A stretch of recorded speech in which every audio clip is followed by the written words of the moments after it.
Alright guys, welcome back to Bulletproof Mindset, your go-to podcast for health, fitness and entertainment. I'm your host Dale Crossar and today is a Q&A episode. I had a lot of fun recording this, a couple of tangents I went off in one. The main structure of today's episode, I opened up with a bit of a Hyrox conversation because at the point of recording this, I'm a couple of days out from competing at Hyrox Madrid.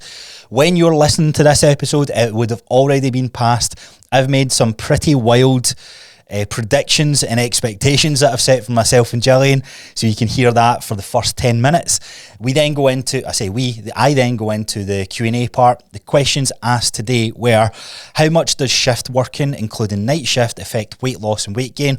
This is a very interesting part of the episode. I'm going to do a deeper dive into this, but definitely tune in if you or one of your loved ones are in the whole night shift and the shift working environment. Second question, the best way to plan your week if you have 2 basketball sessions and you have a game every Friday. Now, I answered this in 2 parts, one specifically for the basketball question, but also 2 for anyone that's in somewhat semi-competitive sport, whether you play football, whether you're a fighter. There is an interesting part to this episode, or there's an interesting part in this conversation, should I say, that needs to be addressed. So tune into that part. Third question, if Hyrox wasn't invented, what do you think half the planet would be up to? And the last question, what is my opinion on why so many people were skinnier back in the day? Now, Q&A episodes I will do every 5 to 6 episodes, so if you want your question answered on the next one, follow me on Instagram and look out for the question box or comment below this video and ask your question there, and I'll pick it up on the next episode. You can follow me at Coach Crossar, or you can follow the joint podcast page at Bulletproof Mindset __. Now, lastly, I am looking to take this podcast to new heights, and I need your help to get me there. The best way you can do that is totally free, and it's by leaving a 5-star rating on Spotify. This gets the podcast out to more listeners, and it also gives me a bit of validation and allows me to get more guests on the show, which obviously I would love to do.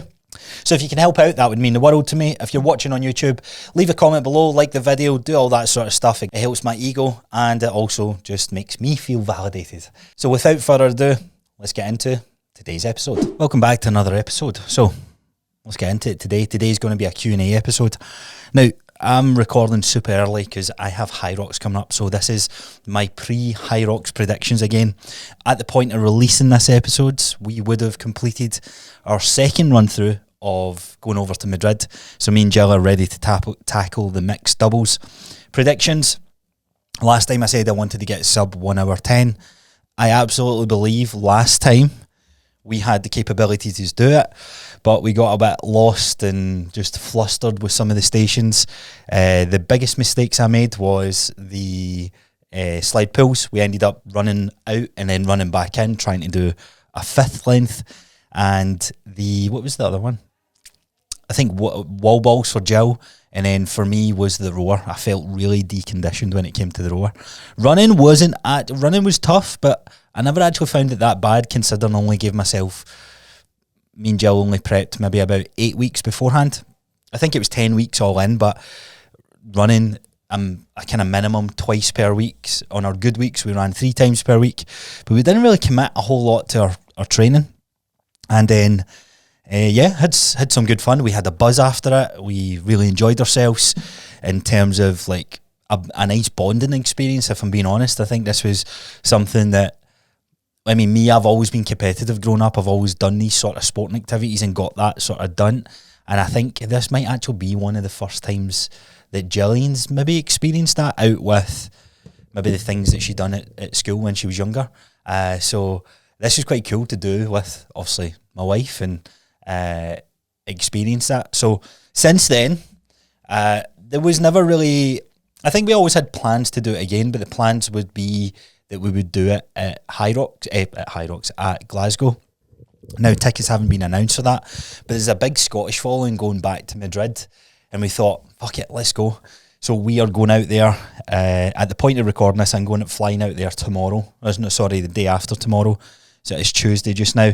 And we're there Thursday, Friday, Saturday, and we compete on Sunday. And then we fly back Monday at the point of releasing this episode. So, really excited to get out there again. Predictions, as I said, I don't know, man. I'd love to get under an hour 10, if I'm being honest with you. But if I be even more honest with you, I built a pretty solid training program for me and Jill to follow, but the time of our life just now was just, it is, if I'm being honest, it's an excuse. Looking back, could I have made the time to put into the training appropriate? Probably. But with everything else going on, I was trying to grow or reintroduce myself back into the coaching space. Jill was obviously, Jill was coming into the studio space, and we're running that business together, doing a couple of things with the other business, and then helping a ton more people. I think on the last, what are we talking about? Literally in the last month, I have onboarded 17 new people into my coaching. Is it 17? Yes. 17 new people I've been in conversation with, and a majority of them have kind of been onboarded into some sort of one-to-one or the group stuff, or even online. So that is pretty cool. And that's where my focus is going to be. So is it an excuse? Yeah, maybe. I mean, the main thing is I'll have a blast on the day. There'll be more Scottish people there this time, which will be fun. The Scottish following that was there last time was almost non-existent, and the one that was there just seemed to criticise everything that we do. So that'll be nice to get a wee bit more support this time, and hopefully not have a language barrier, because I'm convinced I need to actually learn a bit of Spanish. Like, should have actually prepped. Let me see. How do you say no rep in Spanish? How do you say no rep in Spanish? No madura. So that's the word I'll be looking for. No madura, because I was counting 78, 79. The guy was like, no, you're on 60. I was like, what are you fucking smoking, mate? I was like, my ass to grass squats and I'm hitting the target. How's that a no rep? But yeah, we're going to have some fun with it. I think capability-wise, the running, so actually, it's worth mentioning, shout out to Jordan Rennie. He's got Jaya R Fitness in Coatbridge. He runs a kind of typical circuit style of group personal training, and so you pay a membership and you can go to X amount of classes, from strength conditioning, a bit of Hyrox, bit of circuit based with weights, and he let us use his gym on Sunday. So we were like, yeah, right, let's get a simulation done. Feeling good, me and Jill were on a high, and we went into it, and he asked me, do I want to use the curved assault runners, or are we going to run outside? And this is when Storm Sabrina? No, it wasn't. What was it? Whatever the recent storm was in Scotland. And I thought, no, let's just use the assault runner. So me and Jill jumped on our first run, and I'm feeling good. As you do, you always come out the gates hot, right? You're always going to hear this advice: don't go too hot at the start, don't go balls to the wall straight out. But the nerves and excitement take over. So me and Jill are running. This isn't even a fucking event. This is just the two of us in someone else's gym, and we're running. No one else is there. And Jill's like, what pace should we hold? I'm like, let's hold anywhere from a 4 to a 5:30. And I know that's a big range, but it's like, let's just see how we feel with this first round. As we finished that first round, it honestly felt like I was doing sled drives for the whole 5 minutes. I kid you not. So I was like, oh, my quads are quite burny. And I was like, there must be a ton more resistance. So I started paying attention to the watts that was on it. And there is a lot of resistance on no curve runner. So whether that will really translate to running around the track or around the event, time will tell. But I'm excited to get out there, nevertheless. Right, into today's episode. We got a couple of Hyrox questions in here, actually. So I threw up in my question box what we talking about last week, and got a couple of you guys to ask some questions. So we've got really interesting questions to dive into today. If you want your question answered on the podcast, a couple of ways you can do it. You can follow the podcast page at Bulletproof Mindset __. You can follow my coaching page at Coach Crossar, which is Crossar. Every now and then I'll throw up a little question box, and I'll do these types of episodes. My commitment, I need to actually work out. This is what I'm actually excited to go away for a couple of days, just to get some work done on the laptop and map out the structure of these Q&A episodes and fitness news episodes. I really like doing them and kind of updating you guys what's going on in the world. Speaking of, I'm a wee bit late because this episode won't be out for a couple of days, but everybody's heard of Jeff Nippard. He is the science-based guy, a fantastic YouTube channel, a lot of integrity as an individual, and he goes into the science of lifting. This guy's a lifetime natural, and a bodybuilder, meathead, called him out, and he done a pretty polite response video. Anyway, that led to an altercation in the gym, and the guy, like Jeff was filming one of his YouTube videos, and the guy just straight up came up to him and not punched him in the throat, but pushed him in the throat and floored them, and then apparently went to do it again. Jeff had to go get a CT scan and all this sort of stuff. So big drama happening. That's all I have for you guys just now, but you might have seen it. If you've not, if you check out any of the like Jeff's social media channels, or if you just type in Jeff Nippard Assault on YouTube, there'll be a ton of videos on this which will be interesting. But yeah, they 2 episodes I want to do more often. We're going to obviously do deep dive episodes as well. That'll be steered from what you guys are asking, what is the kind of common questions out there. And based off some of the Q&A episodes, I'll use those ideas and funnel them through. I was having a conversation with one of my newer clients, and I was like, I've done a reverse diet episode. Let me find it for you. And I went back.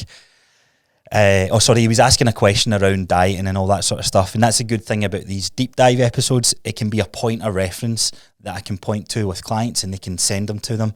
Even you yourself, you might have found an episode really good on the best way to cut weight, and we've got an episode that we've done here.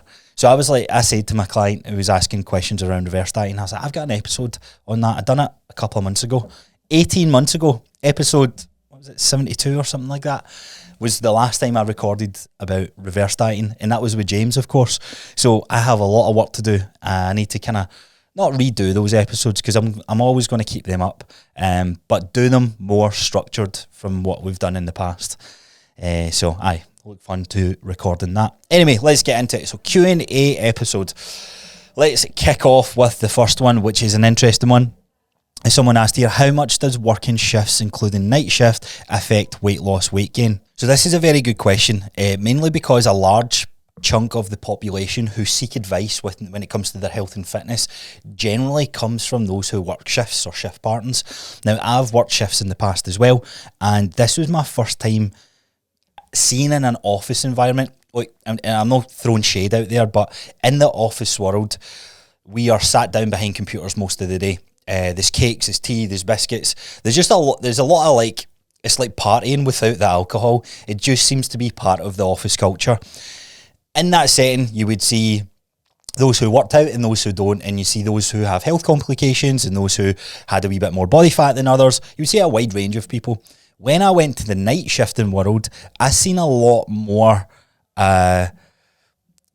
people challenged when it comes to their health and their fitness, and I never really pieced it together then, because this was before my personal training days, but I was starting to get a bit more curious about this sort of thing.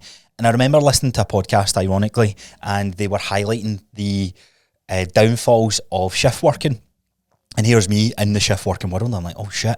Now, the main reason for this is to do with your circadian rhythm being disrupted. So your circadian rhythm is ultimately the literal internal process that regulates your sleep cycle. And it's designed it's like your body's internal clock, and it operates through light and darkness. So basically, sun comes up, you're awake. Sun goes down, go to sleep. And that's how the circadian rhythm works. And this is when you hear like how important it really is sleep. And it honestly is the cornerstone of everything. There is like a few main pillars that you need to focus on when it comes to your health and fitness. Focusing on like your Himalayan salt, or what supplements should you take, what's the right exercise to do.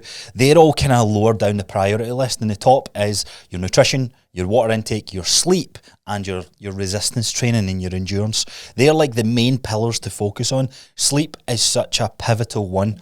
Now, what happens in the night shifting world? Well, I've got some interesting stats to share with you, and I can only imagine the challenge hearing this, because in fact, I don't need to imagine it. I remember hearing it, and it wasn't like, I remember hearing the stats on this. If thrown back, I would work my night shift, and on my day shift, this was the days where I was sleeping in my car, because I would do 4 days on, 4 days off. So I used to drive down to Sheffield, and I remember sitting in Bannatynes, and I was listening to a podcast, and I was going in and out of the sauna and all that sort of stuff, and I remember them kind of highlighting the importance of night shift workers dying early. And I thought, fuck man, I was like, that could be me. But you know what I done? I was like, it could be me, but I know for a fact there's some things that I can do. So with that, your circadian rhythm breaks down. There's a lot happening. It's regulating your hormones. It's regulating your metabolism. You got your body temperature, your digestive system. You got a lot happening, and where your body starts to operate its optimal function would be in your sleep cycle, and your sleep cycle being within the deeper REM sleep and all these sort of things. We'll come back to the actual sleep episode and do a deep dive in that, but this is just to highlight the point, the importance of the circadian rhythm. So because of that, it's disrupted. All of these other things are then disrupted as a byproduct.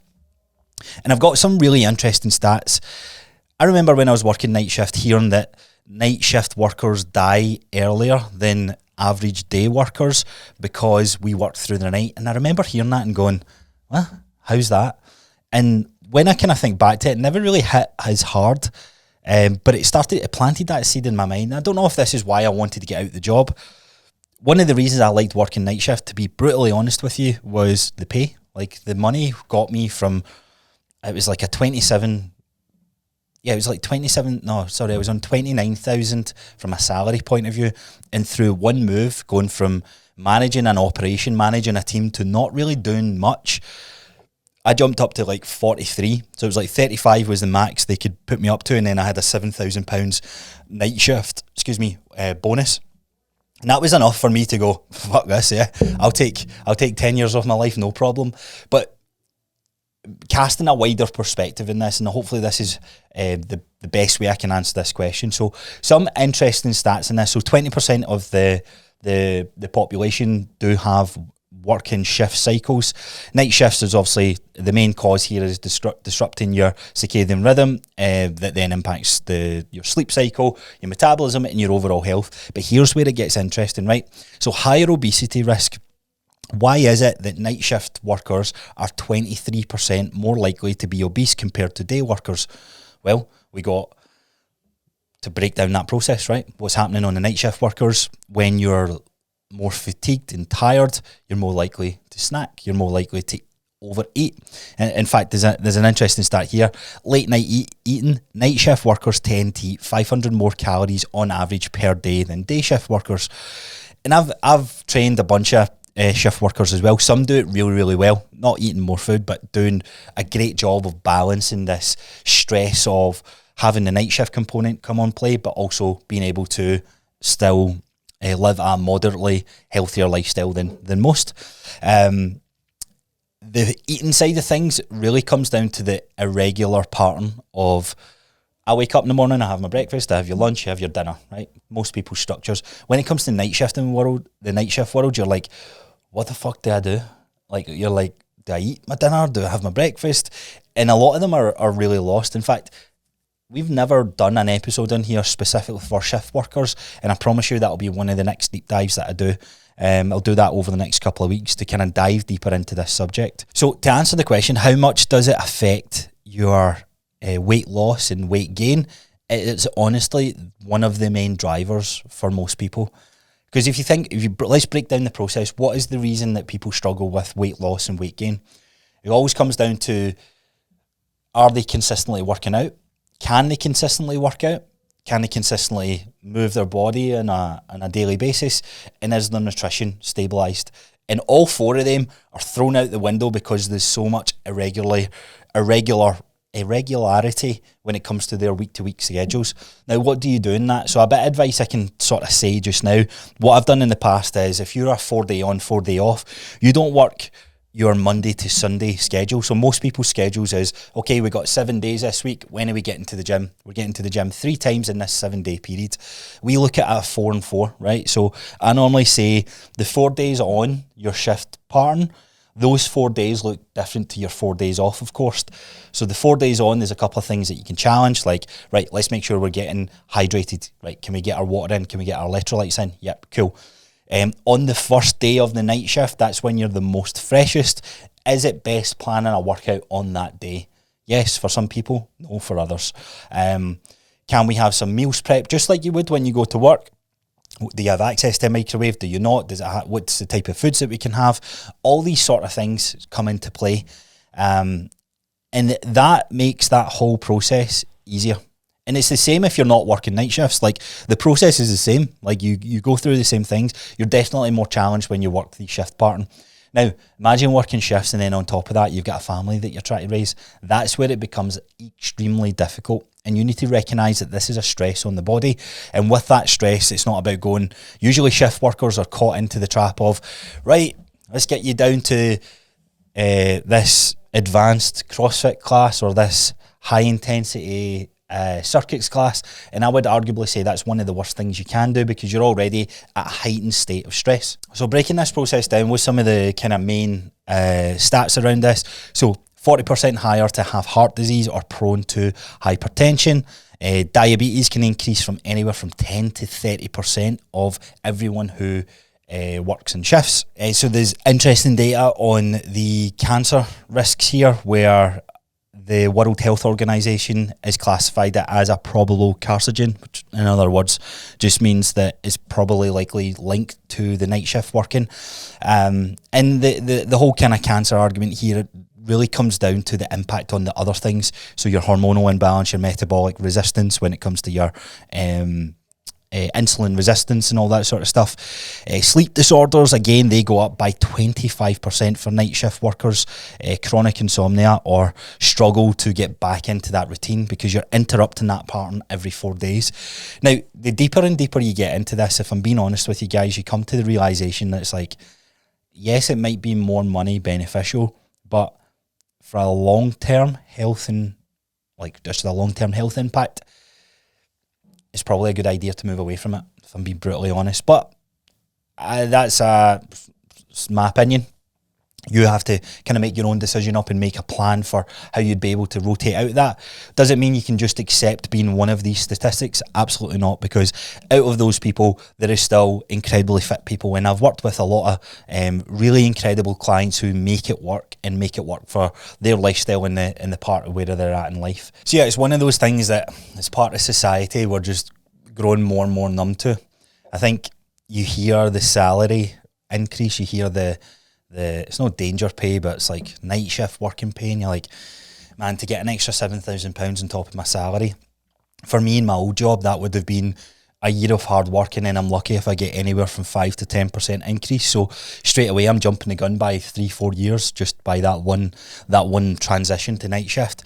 But it's a hard one. It's a hard one. I've seen a lot of like health and fitness like challenges with those who I worked with on nights, and that's not me casting judgment, and I'm not saying that this wasn't everyone. I genuinely believe every single person in that environment did struggle with something, but then there's another underlying issue with this. A large percentage of them, in fact most of them, bar a handful, didn't even lift weights, right? And that again would be the main sort of combat I would say against that, because it's retaining your muscle memory, it's retaining your muscle mass, and that's one of the most bulletproof resistances you can have towards all these things that's going against you when it comes to your circadian rhythm being impacted and all that sort of stuff. So yeah, we'll do a deep dive on that and we'll circle back round to that conversation. But to answer the question simply, maybe a long-winded answer there, it is everything. Okay, next up, this one's a really interesting question. So best way to plan your workouts for the week: 2 basketball sessions and a game every Friday or on a Friday. Now, this is very common for anyone, so I'm going to answer this question specifically, and I'm going to make it a wee bit more broad to those of you who play sports and play sports competitively and regularly. How do you add resistance training in? How can you go from 3-4 training days and then you hear the advice of your favourite meathead bodybuilder online? It's like, yeah, you need to hit the gym like 4 days as well. You're like, I don't have the fucking time to do this. So what am I going to do? I'm going to pick the thing that I love most, which is the sport. So how do we plan this? Really, really simply. A lot of people overcomplicate this. You train full body and you train at least once per week.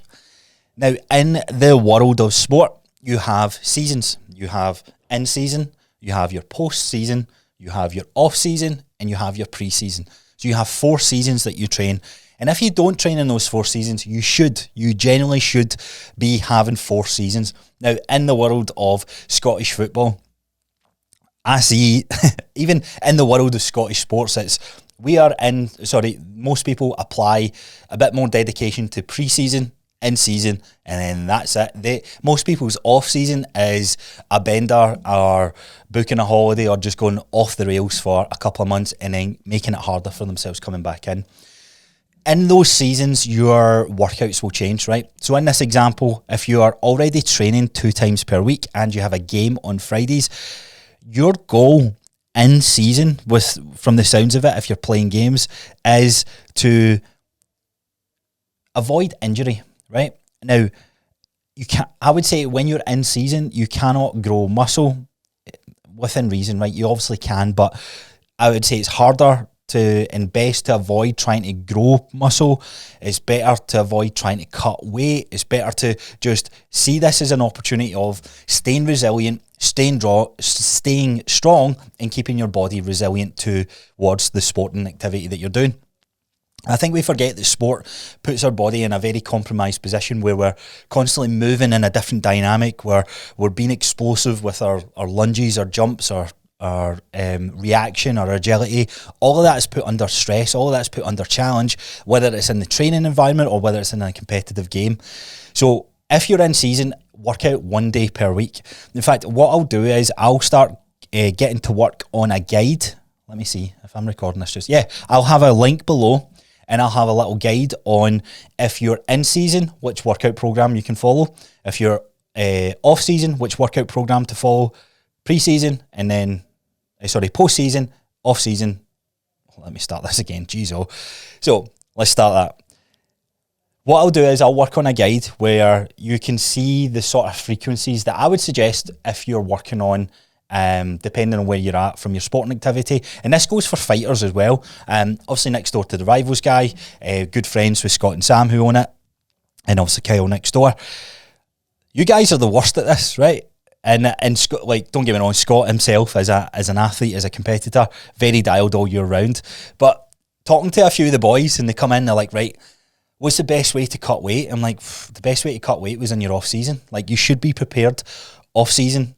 Like, it shouldn't be like, I only do these 2 seasons for my training and then I get to go off on a bender. If you really want to be a serious athlete, you should be training all year round. But obviously the advice on how to train all year round is a little bit skewed. So when you're, I would say if you're looking at your week and you've got 3 days dedicated towards your sport, 1 to 2 days at most would be best for your resistance training for your workouts. And those workouts aren't beating yourself up. So I'd focus on compound movements, I'd focus on lighter weight, and I'd focus on the technique or the progressive overload of slowing shit down. So if I'm playing basketball, for example, I'm not going in and trying to PB some squats, because that's then going to compromise my training days and compromise my game day. Now, my training days and my game day, the focus for me being an athlete is to become, in this case, a better basketball player. So you need to kind of make sure you home that in. What do you want? Do you want to be have a ripped beach body or be the better basketball athlete? You would think 2 and 2 would go the same, but they don't necessarily. You focusing on your skill of basketball is what's going to get you a better basketball player. You staying healthy and strong and having your joints strong is going to make you a better basketball player. So that's going to be the focus. And this is the same. You just change basketball to whatever sport that you're pursuing. And this is a mistake that everyone makes. It's like, fuck, let's start hammering the guys in the gym. It's like, no, that is the last thing you should be doing. You should be sort of tapering off as you get to your in-season games. The work is honestly done post-season and off-season. Now, what is the difference between a post-season training split and an off-season training split? Well, usually post-season is like game, week on week, and you can feel a bit beat up. So it's almost like a deload in a sense, where intensity comes down and I would sort of do analysis or tests, like what's been the biggest lagging factor through my sport and my in-season days. So, for example, let's say when I was back to playing basketball myself, I noticed that my agility and my ability was compromised, or it lacked because of my ankles being stiff and my ankles being sore. So it's like, right, cool. Do I want to start strengthening that joint? Do I want to get my calf stronger? Do I make sure that my explosiveness is there? And that helps me build a powerful off-season and pre-season plan. So yeah, hopefully that answers that question. But the last thing you want to do is increase your frequency and stress yourself out with this. Stick with 1 day a week. Make it full body training. The best full body training split to follow is something that is challenging every movement pattern. Do 2 sets anywhere from 6 to 12 reps and focus on the speed of that movement. As I said, I'll leave a link below of a little kind of training plan that you can follow loosely, and that can kind of get you guys started. So if you're interested in that, check out the show notes of this video. Okay, on to the next question. I really like this one. If Hyrox wasn't invented, what do you think half the planet would be up to? I've seen this one come in. I never really gave it much thought until now. So what would everyone be doing if Hyrox didn't exist? Honestly, I think there would be something else. I genuinely do. I think the way the world was going on the lead up to COVID, coming out of COVID, working in the gym floor, I remember every single conversation. I've gained this much weight because of COVID. I've gained this much weight because of COVID. And this was, people still use as an excuse, right? Draw a line in the sand, mate. COVID was 2 years ago. Sort yourself out.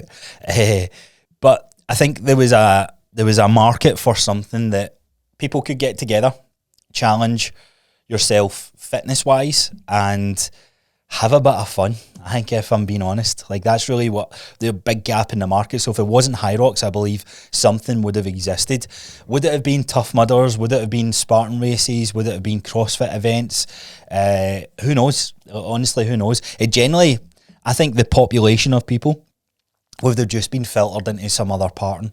Now, I do believe Hyrox has encouraged a hell of a lot more people to get into fitness. I'm very interested to see where it goes, right? And I hope that, just like answering the previous question here with the basketball example, the same thing applies to Hyrox. If you're just hammering Hyrox sessions in and out, you will fuck yourself up. You will hurt yourself. Same if you don't add resistance training into your sporting activity as well, you will get injured. You will develop a weaker body. I done a post on this about why running makes us fatter. Take out running and input any high intensity activity, any sporting activity, any cardio based thing, and it's the same apply. So we need a strong resistance training profile behind us to make us resilient to it. So people like to turn their nose up to Hyrox. Look, hold my hand up, myself included, up until I done the event. And the reason I turned my nose up initially was because I saw a lot of people going, like, missing step 1, step 2, step 3 and going straight into it. Is that the best strategy? No. Is it the end of the world? No. And I think everything comes with lessons, right? So if you end up injured, then that is your lesson to go, right, cool, this could have been prevented if you took X approach. And I think people just get FOMO. That's really what it comes down to. I'm not even a runner, right? I don't get me wrong, I kind of like running a little bit, but I'm seeing everyone doing half marathons. I'm like, I want to fucking do a half marathon. I would never have thought myself of saying that. Now, is that because I want to do the half marathon, or is it because I'm missing out on the status of doing it? It's because I'm missing out on the status of doing it, right? So it's crazy how community-driven things just makes us want to do things, and that is the power of Hyrox. It's the power of these fitness events. It gets us hyped up and want to get involved with it. And no one's doing that better than the Hyrox space just now. CrossFit, again, like, I never thought I would say this, but the whole Proving Grounds and Gauntlet that just happened this past week, I'm watching everybody's good. Obviously, I follow a lot more CrossFitters now, particularly in Scotland, and I'm seeing everyone do that, and I'm like, fuck, man, I want a piece of that. I want to get in about that. So, yeah, is it?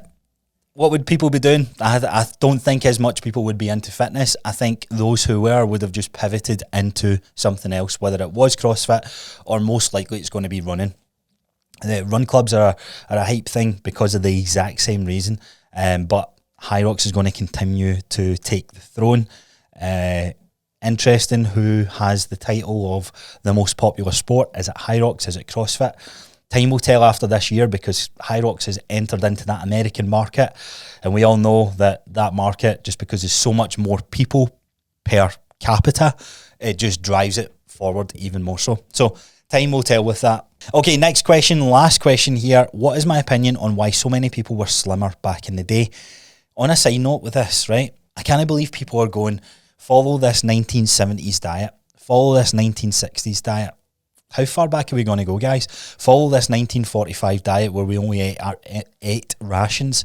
And so why, I actually thought to myself, like, why is people doing this? But this question's just reminded me one of the main reasons why. What's my opinion on why so many people were slimmer back in the day? That's your answer. So looking back at it, why are we trying to pick a diet to a time when people were slimmer. It's because we're so body focused now. So we're going, why is our population getting bigger? Why is our population getting more unhealthier, more body fat, more eating disorders, more mental health disorders, more health complications? Right, let's go back to a time where we didn't have that. Right, here's what they done in the 1940s. Let's follow this. Diet is not the issue here, right? Diet is not the issue. We all know if we follow a diet, we can lose weight. The issue here is not trying to lose weight. The issue here is trying to be sustainable in our weight loss approach. There is times where you'll go hard, like the example in the basketball and the sporting world. There'll be seasons of your weight loss journey where you ramp it up, you scale it back depending on the intensity or whatever's happening in life. So why were people slimmer back in the day? So the main reason is this device here. Technology is the number one reason as to why I believe so many people were quote unquote slimmer back in the day. Now I love when people are like, I don't know if this is a guy thing, but you see, Jill will say this to me all the time. She's like, look at these guys in the 1960s. Look at them opening the door. Look at them giving the girl the coat. And I'm like, aye, but I'm sure 90% of them were also abusing their wife back in the day. They were all alcoholics.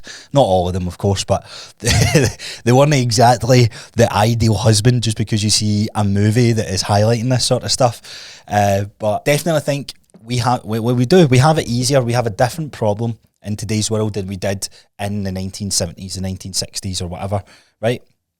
Reason why so many people were slimmer back in the day, option of food wasn't there, choice of food wasn't there, and theoretically we've almost solved an issue that we had almost 100 years ago, which was a hunger problem. We don't have little food. Like the ability to access food now is so easy. And combine that with a market that is driving even more, I don't know what the word here to use is, but the food market, there's different sectors of it, but the main driver of the food market is how do we get people keep continuing to buy this product. So let's engineer the fuck out the food. Let's pay attention to the texture, the smell, the taste, the implications that then has on the chemistry of our brain to make us want to chase after another food. So that is one element of this. This is one element of why we are unhealthier in this day and age as we were maybe 50 years ago. The other is the technology aspect. The phone keeps us in the house a lot more, our TV, our laptop, our gaming consoles, whatever it is, it just keeps us away from moving.